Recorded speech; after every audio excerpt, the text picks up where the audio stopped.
कार्तिक कृष्ण पक्ष की त्रयोदशी तिथि के दिन धनतेरस का पर्व पूरी श्रद्धा व विश्वास के साथ मनाया जाता है।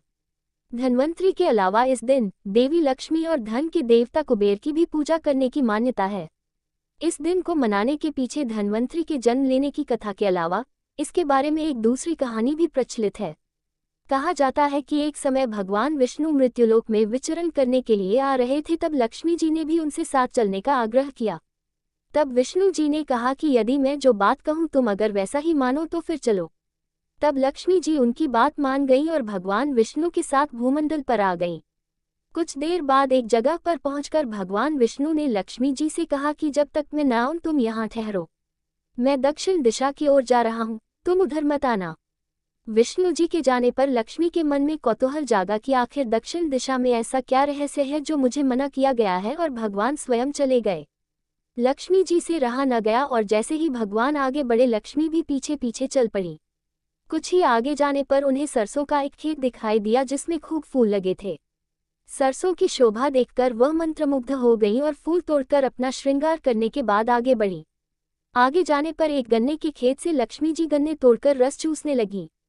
उसी क्षण विष्णु जी आए और ये देख लक्ष्मी जी पर नाराज होकर उन्हें शाप दे दिया कि मैंने तुम्हें इधर आने को मना किया था, पर तुम न मानी और किसान की चोरी का अपराध कर बैठी। अब तुम इस अपराध के जुर्म में इस किसान की 12 वर्ष तक सेवा करो। ऐसा कहकर भगवान उन्हें छोड़कर क्षीरसागर चले गए। तब लक्ष्मी जी उस गरीब किसान के घर रहने लगी। एक दिन लक्ष्मी जी ने उस किसान की पत्नी से कहा कि तुम स्नान कर पहले मेरी बनाई गई इस देवी लक्ष्मी का पूजन करो, फिर रसोई बनाना, तब तुम जो मांगोगी मिलेगा। किसान की पत्नी ने ऐसा ही किया। पूजा के प्रभाव और लक्ष्मी की कृपा से किसान का घर दूसरे ही दिन से अन्न, धन, रत्न, स्वर्ण आदि से भर गया। लक्ष्मी ने किसान को धन धान्य से पूर्ण कर दिया। किसान के 12 वर्ष बड़े आनंद से कट गए। फिर 12 वर्ष के बाद लक्ष्मी जी जाने के लिए तैयार हुई। विष्णु जी लक्ष्मी जी को लेने आए तो किसान ने उन्हें भेजने से इनकार कर दिया। तब भगवान ने किसान से कहा कि इन्हें कौन जाने देता है, ये तो चंचला है, कहीं नहीं ठहरती।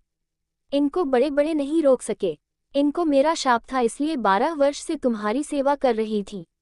तुम्हारी 12 वर्ष सेवा का समय पूरा हो चुका है। किसान हठपूर्वक बोला कि नहीं, अब मैं लक्ष्मी जी को नहीं जाने दूंगा। तब लक्ष्मी जी ने कहा कि हे किसान, तुम मुझे रोकना चाहते हो तो जो मैं कहूँ वैसा करो। कल तेरस है, तुम कल घर को लीप पोत कर स्वच्छ करना, रात्रि में घी का दीपक जलाकर रखना और सायंकाल मेरा पूजन करना और एक तांबे के कलश में रुपए भरकर मेरे लिए रखना। मैं उस कलश में निवास करूंगी, किंतु पूजा के समय मैं तुम्हें दिखाई नहीं दूंगी। इस एक दिन की पूजा से वर्ष भर मैं तुम्हारे घर से नहीं जाऊंगी। ये कहकर वह दीपकों के प्रकाश के साथ 10 दिशाओं में फैल गईं। अगले दिन किसान ने लक्ष्मी जी के कथानुसार पूजन किया। उसका घर धन धान्य से पूर्ण हो गया। इसी वजह से हर वर्ष तेरस के दिन लक्ष्मी जी की पूजा होने लगी।